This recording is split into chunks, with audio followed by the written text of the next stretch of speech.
Hello everyone, GoldenNova here. A while back I made a teensy little video talking about a new Digimon card that I really liked, and y'all seem to like it too. I want to branch out and talk about more, but I think it'd be a good idea to make sure we're all on the same page here. Wouldn't do me much good to inform you of the latest goings-ons if you don't even know what I'm talking about. And sure, I could point you in the direction of any number of tutorial videos, heck, I've already done that, but I think I can provide something special. See, if you're a Yu-Gi-Oh player, you're familiar with a field that looks something like this, but look over at an active Digimon game and you're likely to be a little lost.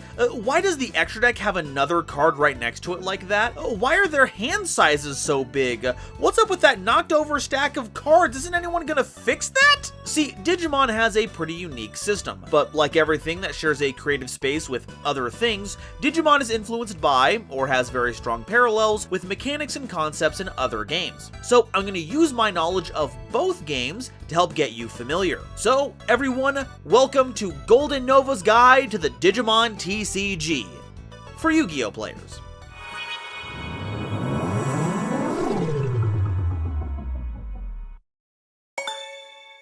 Number 1. Digimon Cards. So here's how it's going to work. I'm going to start by explaining the anatomy of the cards to you. After all, they're the thing you're going to be looking at the most, and that'll lay a good foundation to understand how all the rules come together, which we'll be covering after that. We'll go through how a typical turn goes so you can get a feel for the flow of a game. Then we'll round things off with some miscellaneous knowledge so you have all the basics covered. Now, broadly, we can divide Digimon cards into 3 categories. The Digimon, which are your monsters, Tamers, which act kind of like continuous spells, and options, which are your normal spells. For now, let's focus on those Digimon. If you're anything like me, you've zeroed in on that big number at the top right. If your first guess was that it was some kind of attack stat, then congratulations, you're already getting the hang of it. This big number at the top right represents the card's Digimon power, or DP for short. Like with Yu-Gi-Oh, you're looking to have a DP that's higher than the Digimon you're fighting against to win battles, as being lower or tying their amount will cause you to get destroyed, or deleted in the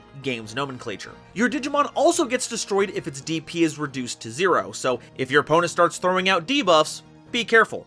If we let our eyes run down the absolutely beautiful artwork, we'll see this block of text, which is the Digimon's effects. There's all kinds of fancy schmancy words here, and we'll get into the specifics of these later on, but for now, it's enough that you know that these are the Digimon's effects. Right below there, we have this bar that has a ton of information. First off, we've got the name. Now, you might think that you can only include 3 copies of any given card in your deck, but there's 2 big differences when it comes to Digimon. First, the maximum allowable copies is 4, ban list notwithstanding. 2, the game doesn't actually check the name of the card for this purpose, it checks the card number. This denotes what pack it comes from, as well as what number of card it is in that pack. As an example, there's actually a ton of Agumon cards in the game, but depending on the card number, they'll have wildly different combinations of colors, effects, all that good stuff. So your deck could be filled to the brim with Agumon, but as long as you're not running more than 4 of any particular card number, you're totally fine. Right below that, along the bottom of the bar, you'll see a trio of sections with more words, and collectively, these are the Digimon's traits. In order, these are form, attribute, and type. By themselves, they don't do anything, they're just kind of a signifier for other effects. So in that way, these are basically like the types and attributes of Yu-Gi-Oh cards. You'll also notice along the far left of this bar, this Digimon has a level. This is something that doesn't really denote anything on its own, but is very important for determining which Digimon can digivolve to and from it. Another important piece of info contained in this text box is color. Each card in the game has it, and like levels, helps show what Digimon it can evolve into and from, as well as some other game rules that'll come up later. Now, there's another section that looks like another effect box down here. You might think this is some kind of alternative effect, like pendulum cards, but that's only half right. This one is called the inheritable effect. It has no bearing on the Digimon it's printed on, but as you digivolve a Digimon, it keeps all of its previous forms underneath it, and you keep this section visible when you do so. Functionally, all of the inheritable effects underneath a Digimon are added to its own effect on top of the effect it already has. And this is actually one of the coolest parts of the game for me, where depending on the Digimon you start with, you can build them up through unique paths, collecting new abilities along the way to make a partner all your own. This brings us to the last big section of the card, these circled numbers at the top left. The big one is the card's play cost, and represents the amount of memory the card costs to play directly from your hand. Memory is the game's primary resource, and it's another thing I think is really cool about the game, but for now, just think of it as a currency that you spend to use cards. Below that is the card's Digivolution cost, which is the second way you can play your Digimon. See, you can just play Digimon right out of your hand, but that usually costs a lot more memory, and it ends up not having any Digimon cards underneath it, so it loses out on any sweet inheritable effects. In general, you'd much rather be using the Digivolution cost. The circle will tell you what level that Digimon can be evolved into, usually the preceding level, what color that Digimon has to have, and how much that Digivolution costs, which is generally cheaper than the play cost. Once you do that, you stack that Digimon on top of the base one like so, and, probably my favorite part, you get to draw a card for it. That's right, every time you Digivolve, you draw a card. That way you get to keep your hand full while you play your awesome Mons. 1B, Digi-Eggs. That about does it for the card anatomy, but before we move on to the next category, there's one more thing we need to talk about. While there are 3 different kinds of cards, you can actually divide the Digimon into 2 more. The ones we talked about just now, and Digi-Egg Cards. They're kept in their own separate deck called the Digi-Egg deck that goes opposite your main deck. That seems pretty similar to the extra deck, but instead of a place where you can access powerful game enders and utility pieces, the Digi-Egg deck actually provides you with special starters that make for excellent bases to Digivolve up from, providing powerful inheritable effects that you won't find anywhere else. Now, the card is largely the same as regular Digimon cards, but with 2 key omissions. First is the play and Digivolution costs, cause you'll never be playing them or Digivolving them in the traditional way. And they also don't have DP, and that's by design. See, Digimon without DP can't exist in the play area, so when you hatch your Digi-Egg, that card goes in a special raising area where they can't leave until they've been Digivolved. And I mean, you wouldn't send an in-training Digimon out into the battlefield, right? That's just cruel. Number 2, Tamer Cards. Alright, now I'm done talking about all the Digimon cards, now it's time to cover the Tamers. These represent a variety of characters from across Digimon's history, from old familiar staples like the original Digidestin to this guy. The Tamers are primarily meant to act as support for your deck, with the kinds of Tamers you run depending on what your deck is looking to accomplish. Maybe you need a discard outlet, a way to increase your DP, or whatever other random effect will help your deck's gimmick. But the most common reason to run Tamers is that they help you gain memory. Some will give you a set amount as a bonus for completing certain actions, while others will guarantee you have at least a certain amount of memory at the start of each of your turns to make sure you have enough to play your cards. As for the anatomy, there's actually a lot we've already seen. Play cost, name, effect, card number, and color are all here. There's no level or DP, cause they're not Digimon, and in place of the inheritable box, you'll see a box labeled Security Effect. Security is another aspect of the game we'll go into more detail later, but it's essentially your life points. Number 3, Option Cards. Option cards are powerful, one-time use effects that you play from your hand, and then they go to the trash, which is the Digimon version of the grave. Next time you see me in there, say hi, I'm getting lonely in there. Once again, the anatomy here is very similar, looking like a carbon copy of Tamer Cards. Though remember, these won't stick around like they do. We've got play cost, name, effect, card number, color, and security box, which functions exactly the same, though make sure you keep an eye out for how these security effects are worded. Many of them will have you activating the main effect of the card for free, which is basically just the card's base effect, but some have security effects that are wildly different from the card's regular effect. There's also one other important note when it comes to option cards. Kind of like how Digimon have specific colors that they can evolve from, keeping you from just digivolving all the best ones from across the entire card pool into a single stack, option cards also have a mechanic that limits what decks they can be played in. To play, or cast, an option card from the hand, you need to have a Tamer or Digimon in the battle area or raising area of the same color to activate it. So make sure you keep an eye out for the cards you have in your play area and your deck so that you can make full use of your option cards. Number 4, Play Area. Okay, now you know what all the cards do, let's take a quick look at what we're going to be doing with them in-game. Most importantly, you've got your deck, and that's going to go right here. It'll consist of exactly 50 cards, no more, no less. So Hey, the good news is that you never have to run the numbers on if playing more or less cards will impact your percentages. And right down here is where you put your trash, which once again is your discard pile.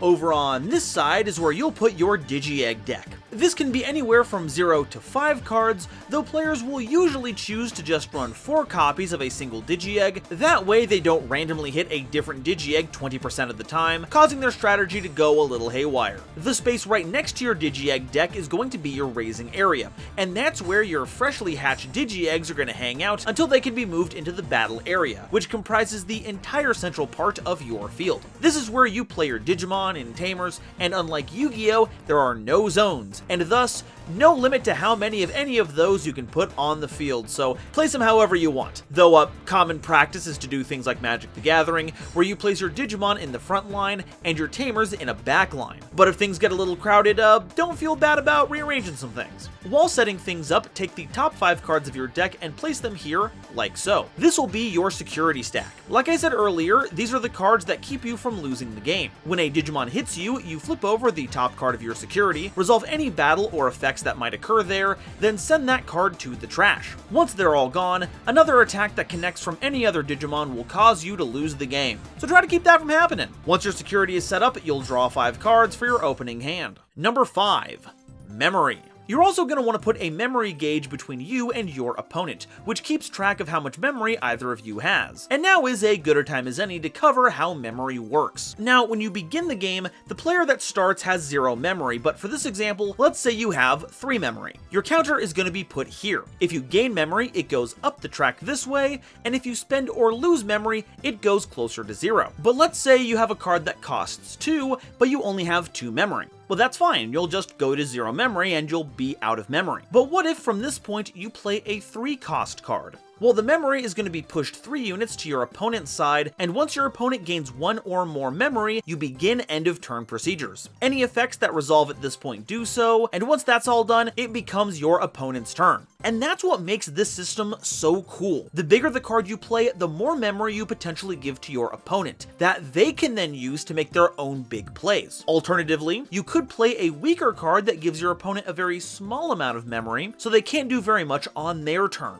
It's a really cool risk-reward system that really emphasizes your ability to keep your options close to your chest when setting up, and risking it all on a big play to close things out when you think you've got it. Number 6. How turns work.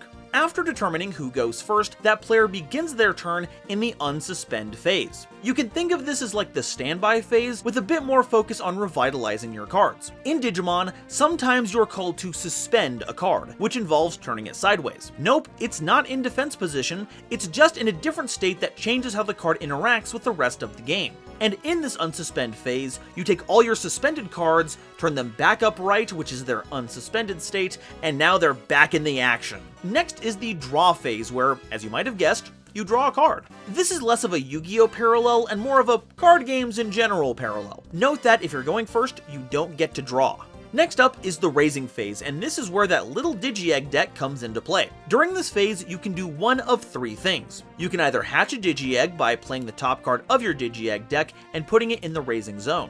2, moving a Digimon from the raising area to the battle area. And 3, nothing. There are also some very important caveats to these actions. First off, the raising area only has room for a single Digimon, so if one's already there, you can't choose to hatch a Digi-Egg.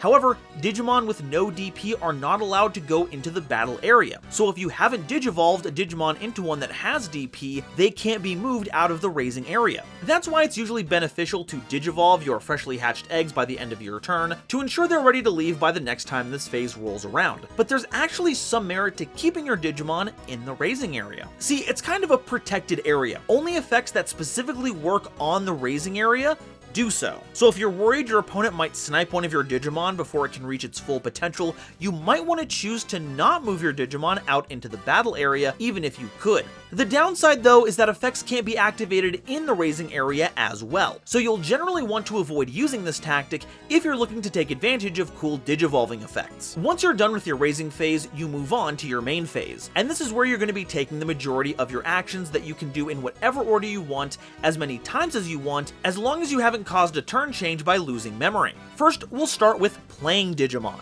We've already talked about how you can just pay the big memory cost at the top left of the card to just put the Digimon onto the field, but there's a few extra tidbits you should know about this. First off, Digimon can't attack the turn they're played, which is in stark contrast to Yu-Gi-Oh! So whenever you do this, make sure you're not expecting to be aggressive with it. Second, there's a difference between playing a Digimon and Digivolving it. In the effect text, you'll see these blue boxes, and these indicate when the following effects activate. If it only says on play, it only triggers when played, and not when it's digivolved. That'll have its own separate box for that timing. Now, I really wanted to point this out because the differences between playing and digivolving Digimon was one of the toughest things for me to wrap my head around when I was learning, so I wanted to make sure y'all didn't have to deal with that confusion. The next action we can take is Digivolving, and for this, I want to get a bit more into the nitty-gritty, since this is one of the most important mechanics in the entire game. To Digivolve, you're going to take a Mon in your hand and place it onto one that's already on the field, but the Digimon you want to Digivolve into can only do so on top of a Digimon that fits its requirements. As an example, let's take a look at Greymon. No, this is my video, I want to pick my favorite one. Let's take a look at this Chrysalimon. They can be digivolved on top of a level 3 black Digimon by paying 2 memory, so you pay that amount, then go ahead and place down that Digimon. You should also keep an eye out for a black bar over the text box. Some Digimon come with an alternate Digivolution requirement that you can use instead of what's printed on the top left. And don't forget to draw for that Digivolve. And we can keep doing this, we're not limited to once per turn. The Chrysalimon we just Digivolved into meets the requirements for this Inframon in hand, so we just pay the cost again and stack it on top, leaving the previous inheritable effects visible, because even Digimon from the bottom of the stack still pass on their inheritables to the current Digimon. It's super rad. But that's not all. Remember when I said a minute ago where playing a Digimon is different from Digivolving it? That's because even when you Digivolve, that's still considered to be the same Digimon, the same game object as it was before. If that Digimon was suspended before Digivolving, it's still suspended, and if it was under any kind of lingering effect, that stays in place and is applied to its new form. For all intents and purposes, this is just the same card with different stats. And that's likely another piece of cognitive dissonance as a Yu-Gi-Oh player, because a Digimon with a lot of Digivolution cards under it might look like an Xyz monster. And in our game, Xyz monsters are completely different game objects. If any of the component monsters have their stats debuffed or their effects negated, that does not carry over to the Xyz monster. So just know that that is not the case for Digivolving. And keep in mind that this isn't always a bad thing, as some lingering effects are beneficial, so be sure to keep that in mind. This also applies when we determine if a Digimon can attack. If the base Digimon was played on a previous turn, whatever we Digivolve into can still attack because technically we didn't play that Digimon this turn. We just Digivolved it. Though if you play a Digimon, then Digivolve it on the same turn, it will still be affected by that attacking restriction. Your third and fourth options are playing Tamers and using option cards, but in general, we've already gone over their nuances when we introduced their card types. As a quick reminder though, Tamers stay in your battle area after being played to provide a variety of utility effects, while option cards are one-off effects that go to the trash after use, but can only be casted if you control a Digimon or Tamer in your raising or battle area that matches its color. The last action you can take is attacking, and we have a lot going on here. So, provided your Digimon has been on the field for a turn, you can suspend it, turning it sideways, then declare the target of your attack. This can either be an opponent's suspended Digimon, as you're not allowed to target unsuspended Digimon for attacks, or your opponent. Once you've made those decisions, any effects that trigger when you attack will go off. Once those have fully resolved, your opponent will be able to activate any of their effects that can trigger when being attacked. Once everything there has resolved, we move on to the next step. If you attack a Digimon, they battle, and you compare their DPs. Whichever one has the lower one is destroyed, and if they have the same amount, they're both destroyed. That's all pretty simple. It's when you attack your opponent that things start getting complicated. When an attack is declared, when the opposition has a chance to respond, they can choose to block that attack with one of their Digimon, but you can't block with just any Mon. To do so, that Digimon needs the blocker effect, but if they have that effect, all they have to do is suspend that Digimon and the attack target will be redirected to the blocking Digimon, at which point battle continues as mentioned previously. However, if the attack goes through uninterrupted, the person getting hit now has to flip over the top card of their security. Because these cards come from the main deck, you can kind of know what to expect if you know the matchup, but because it's totally random, you have to be ready for anything the deck can throw at you. If the card flipped over is a Digimon, it battles the attacking Digimon, using all the same battle rules with 2 two differences. One, the Digimon from Security, referred to from now on as the Security Digimon, always goes to the trash, even if it wins. Two, Security Digimon, like the Raising Area, are unaffected by anything that doesn't specifically apply to Security Digimon. If there's an effect in play that debuffs all Digimon, it's still not going to affect that Security Digimon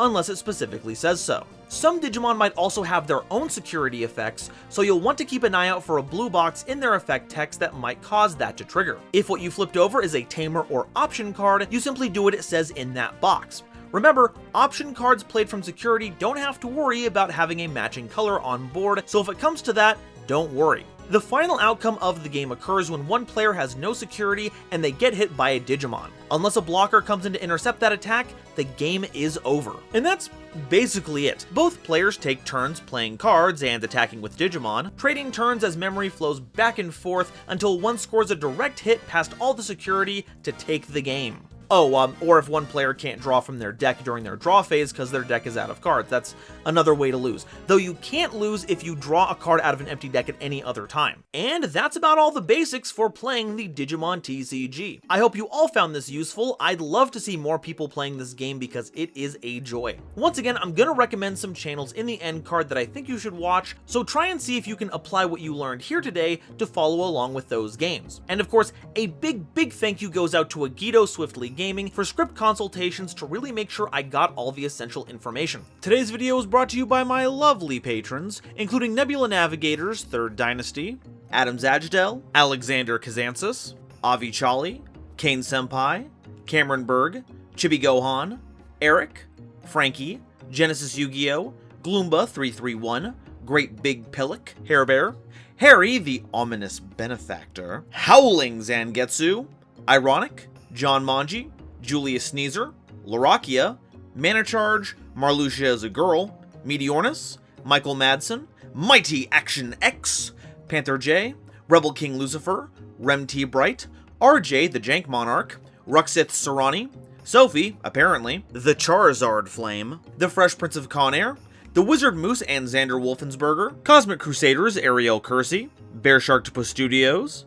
Chaz Ghost, Chris Kessler, Corbinisms, Danny Bound, Emily, Eva Padilla, Herbal D, Jesus Garcia, Kale the Dragon, Carp, King Scarlet Yu-Gi-Oh, Lord Whoop-De-Doo, Manga Pages, Marion James E. Picata, Matt Simmons, Neo Trinity 7, Nitromo, Sarah Lo Sulci, Shooting Star 3300, Star-Lord 777, Superpurd, Tucker Ordorn, and the Legendary Raven, as well as the wonderful Starlight Explorers you see on screen now. I'm only able to continue doing this thanks to the support of these lovely people, so if you'd like to be a part of these credits, help me in my journey to cover all of Yu-Gi-Oh's archetypes, and get all my videos just a little bit early, please check out my YouTube membership or Patreon links in the description to see if I have anything you'd like on offer. And if you want to see some more Novamon, check out this video I did covering what has got to be one of the coolest cards in this game. And if you want to see two Yugi tubers going at it, check out Noah Jenk and I's latest series Progression Polls, where your voice shapes the format. Thank you all so much for watching, and I'll see you next time. Bye-bye.